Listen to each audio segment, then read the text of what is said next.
జగన్మోహన్ రెడ్డి గారు ఒక మాట అన్నారు. పిల్లల సభలో పవన్ కళ్యాణ్ గారి గురించి నా వెంట్రుక కూడా పీకలేరు అని ఆయన అన్నారు. ఇక్కడ చూస్తా ఉంటే నీ ఒక ఎంట్రుక కాదయ్యా, నీ ఒంటి మీద ఉన్న అన్ని ఎంట్రుకలు పీకేసేటట్టున్నారు.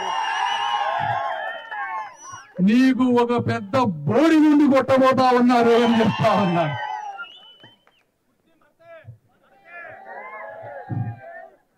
ఆయన మరి అంత భయపడలేని వ్యక్తివి నువ్వు కేసీఆర్ ద్వారా 1000 కోట్ల రూపాయల రాయబారం ఎందుకు పంపించావయ్యా అని అడుగుతా ఉన్నా. పవన్ కళ్యాణ్ గారు 1000 కోట్ల రూపాయల రాయబారం వస్తే నిజంగా నా వెంట్రుకతో సమానం అని తీసివేసిన వ్యక్తి పవన్ కళ్యాణ్. అది జగన్మోహన్ రెడ్డి గారు మీకు తెలుసుకోవాల్సింది.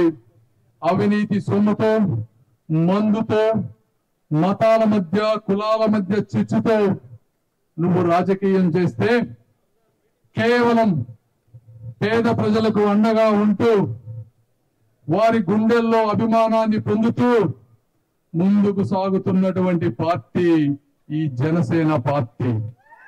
నీకు పవన్ కళ్యాణ్ గారికి అసలు పోల్చడమే చాలా రాంగ్.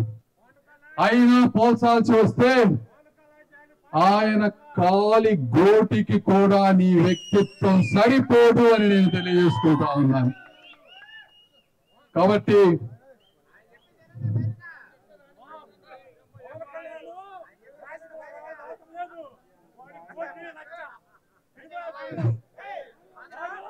అయితే ఓకే, సమయాభావం తక్కువ ఉంది.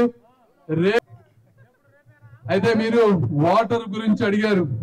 మీరు ఒక్కసారి ఆలోచించాలి, అసలు వాటర్ సమస్య ఎందుకు వచ్చింది అని.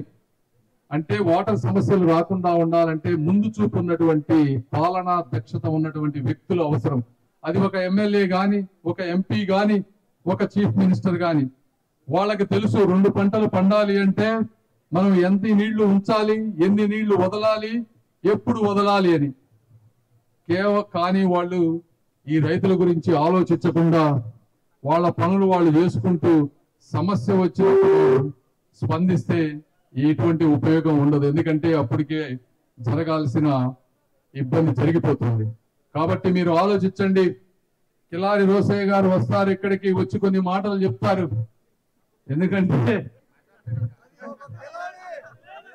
మీకు ఆయన గురించి నాకంటే మీకు బాగా ఎక్కువ తెలుసు. నేను కోరుకునేది ఒకే ఒకటి. నేను ఏమి ఆశించి ఈరోజు ఈ ప్రాంతానికి మండుటెండలో పెరగటానికి వచ్చానో మీరు అందరూ అర్థం చేసుకోవాలి. కులాలు చూడకుండా గుణాలు, మనుషుల వ్యక్తిత్వాలు, మనుషులు 40 సంవత్సరాలు, నాకు 47 సంవత్సరాలు, నా 46 సంవత్సరాల జీవిత ప్రస్థానం కొద్దిగా తెలుసుకుని నేను ఏమి చేయబోతున్నానో మీరు ఊహించుకోగలరు అని నేను మనస్ఫూర్తిగా నమ్ముతూ మీ విలువైన ఓటుని ఇందాక చెప్తా ఉన్నారు.